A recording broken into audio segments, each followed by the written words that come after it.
राधे राधे दोस्तों, जय माता दी। तो चलिए शुरू करते हैं दुर्गा कवच का पाठ। मार्कंडे जी ने कहा, हे पितामह, जो इस संसार में परम गोपनीय तथा मनुष्यों की सब प्रकार से रक्षा करने वाला है और जो अब तक आपने दूसरे किसी के सामने प्रकट नहीं किया हो, ऐसा कोई साधन मुझे बताइए। ब्रह्मन, ऐसा साधन तो एक देवी जी का कवच ही है, जो गोपनीय से भी परम गोपनीय, पवित्र तथा संपूर्ण प्राणियों का उपकार करने वाला है। महामुने, उसे श्रवण करो।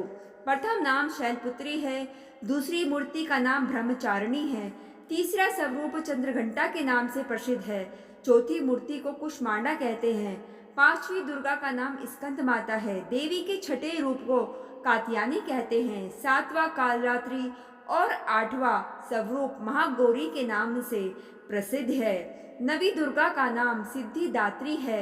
ये सब नाम सर्वज्ञ महात्मा वेद भगवान के द्वारा ही प्रतिपादित हुए हैं।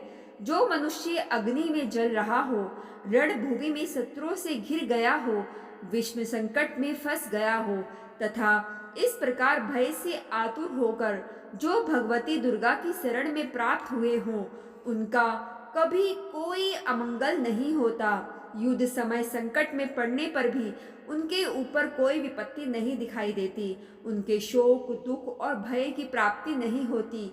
जिन्होंने भक्ति पूर्वक देवी का स्मरण किया है, उनका निश्चय ही अभुदय होता है। देवेश्वरी, जो तुम्हारा चिंतन करते हैं, उनकी तुम निसंदेह रक्षा करती हो।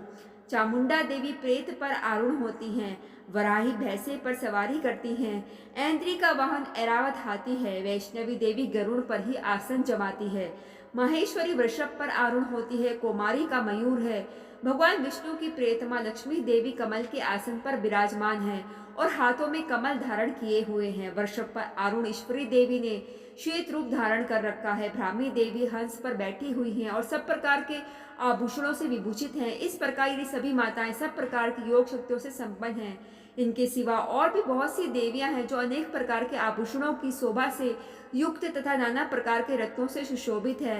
ये संपूर्ण देवियां क्रोध में भरी हुई हैं और भक्तों की रक्षा के लिए रथ पर बैठी दिखाई देती है। ये शंख, चक्र, गदा, शक्ति, हल और मुसल, केटक और तोमर, पशु तथा पांच, कुंत और त्रिशूल एवं उत्तम शार्ग, धनुष आदि अस्त्र शस्त्र अपने हाथ में धारण करती हैं।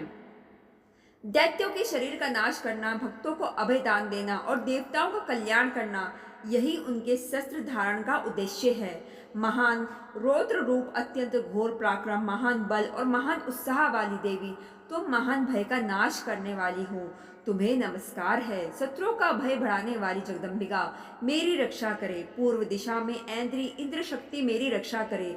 अग्नि कोण में अग्नि शक्ति, दक्षिण दिशा में वराही तथा नृत्य कोण में खड्गधारिणी मेरी रक्षा करे। पश्चिम दिशा में वारुणी और वायव्य कोण में मृग पर सवारी करने वाली देवी मेरी रक्षा करे। उत्तर दिशा में कुमारी और ईशान कोण में शूलधारिणी देवी रक्षा करे।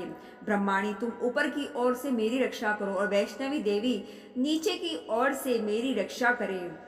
इसी प्रकार शव को अपना वाहन बनाने वाली चामुंडा देवी दसों दिशाओं में मेरी रक्षा करे। जया आगे से और विजया पीछे की ओर से मेरी रक्षा करे। वाम भाग में अजिता और दक्षिण भाग में अपराजिता रक्षा करे। ओघतनी शिखा की रक्षा करे। उमा में मेरे मस्तक पर विराजमान होकर रक्षा करे। ललाट में मालाधारी रक्षा करे और यशस्विनी देवी मेरी बोहों का संरक्षण करे। बोहों के मध्य भाग में त्रिनेत्रा और नथनों की यम घंटा देवी रक्षा करे। ललाट में मालाधारी रक्षा करे और यशस्विनी देवी मेरे बोहों की संरक्षण करे। बोहों के मध्य भाग में त्रिनेत्रा और नथनों की यम घंटा देवी रक्षा करे। नासिका में सुगंधा और ऊपर के होठ में चर्चिका देवी रक्षा करे। नीचे के होठ में अमृत कला तथा जिहा में सरस्वती देवी रक्षा करे। कुमारी दांतों की और चंडिका अखंड प्रदेश की रक्षा करे। चित्र घंटा गले की घाटी और महामाया तालु में रहकर रक्षा करे। कामाक्षी थोड़ी की और सर्वमंगला मेरी वाणी की रक्षा करे। भद्रकाली गिरवा में और धनुधारणी पृष्ठवंश यानी कि मेरुदंड में रहकर रक्षा करे। कंठ के बाहरी भाग में नील गिरवा और कंठ की नली में नल कुबेरी रक्षा करे। दोनों कंधों में खंगनी और मेरे दोनों भुजाओं की वर्ज धारणी रक्षा करे। दोनों हाथों में दंडनी और उंगलियों में अंबिका रक्षा करे। शूलेश्वरी नखों की रक्षा करे। कुलेश्वरी कुक्षी पेट में रहकर रक्षा करे। महादेवी दोनों स्तनों की और शोक विनाशिनी देवी मन की रक्षा करे। ललिता देवी हृदय में और शूल धारणी उदर में रहकर रक्षा करे। नाभि में कामनी और गुहा भाग की गुहेश्वरी रक्षा करे। पूतना और कामिका लिंग की और महेशवानी गुदा की रक्षा करे। भगवती कट्टी भाग में और विंध्यवासिनी घुटनों की रक्षा करे। संपूर्ण कामनाओं को देने वाली महाबला देवी दोनों पिंडलियों की रक्षा करे। नरसिंगी दोनों घुटियों की और तेजस्वी देवी दोनों चरणों के पृष्ठ भाग की रक्षा करे। श्री देवी पैरों के उंगलियों में और तलवासनी पैरों के तलवों में रहकर रक्षा करे। अपनी दाढ़ों के कारण भयंकर दिखाई देने वाली दृष्टा कराली देवी नखों की और उद्रकेशनी देवी केशों की रक्षा करे। रोमावलियों के छिद्रों में कुबेरी और त्वचा की बागेश्वरी देवी रक्षा करे। पार्वती देवी रक्त मज्जा वसा मांस हड्डी और मेद की रक्षा करे। आंतों की काल रात्रि और पित्त की मुक्तेश्वरी रक्षा करे। मूलाधार आदि कमल कोशों में पद्मावती देवी और कफ में चूड़ामणि देवी स्थित होकर रक्षा करे। नख के तेज की ज्वालामुखी रक्षा करे, जिसका किसी भी अस्त्र से भेदन नहीं हो सकता। वह अभेदा देवी शरीर की समस्त संधियों में रहकर रक्षा करे। ब्राह्मणी आप मेरे विरय की रक्षा करें। छत्रेश्वरी छाया की तथा धर्म धारणी देवी मेरे अहंकार मन और बुद्धि की रक्षा करे। हाथ में व्रज धारण करने वाली व्रज हस्ता देवी मेरे प्राण अपान व्यान उदान और समान वायु की रक्षा करे। कल्याण से सुशोभित होने वाली भगवती कल्याण शोभना मेरे प्राण की रक्षा करे। रस रूप गंध शब्द और स्पर्श इन विषयों का अनुभव करते समय योगिनी देवी रक्षा करे तथा सत्वगुण रजोगुण और तमोगुण की रक्षा सदा नारायणी देवी रक्षा करे। बराही आयु की रक्षा करे। वैष्णवी धर्म की रक्षा करे तथा चक्राणी चक्र धारण करने वाली देवी यश कीर्ति लक्ष्मी धन तथा विद्या की रक्षा करे। इंद्राणी आप मेरे गोत्र की रक्षा करे। चंडिके तुम मेरे पशुओं की रक्षा करो। महालक्ष्मी पुत्रों की रक्षा करो और भैरवी पत्नी की रक्षा करे। मेरे पद की सुपथा तथा मार्ग की क्षेम करे रक्षा करे। राजा के दरबार में महालक्ष्मी रक्षा करे तथा सब और व्यापक रहने वाली विजया देवी संपूर्ण भयों से मेरी रक्षा करे। देवी जो स्थान कवच में नहीं कहा गया है, रक्षा से रहित है, वह सब तुम्हारे द्वारा सुरक्षित हो, क्योंकि तुम विजयशालिनी और पापनाशनी हो। यदि अपने शरीर का भला चाहे तो मनुष्य बिना कवच के कहीं एक पग भी ना जाए, कवच का पाठ करके ही यात्रा करे। कवच के द्वारा सब ओर से सुरक्षित मनुष्य जहाँ जहाँ भी जाता है वहाँ वहाँ उसे धन लाभ होता है तथा संपूर्ण कामनाओं की सिद्धि करने वाली विजय की प्राप्ति होती है। वह जिस जिस अभिष्ट वस्तुओं का चिंतन करता है उसको निश्चय ही प्राप्त कर लेता है। वह पुरुष इस पृथ्वी पर तुलना रहित महान ऐश्वर्य का भागी होता है।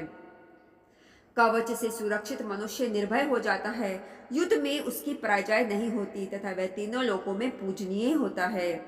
देवी का यह कवच देवताओं के लिए भी दुर्लभ है। जो प्रतिदिन नियम पूर्वक तीनों संध्याओं के समय श्रद्धा के साथ इसका पाठ करता है उसे देवी कला प्राप्त होती है तथा वह तीनों लोकों में कहीं भी पराजित नहीं होता है।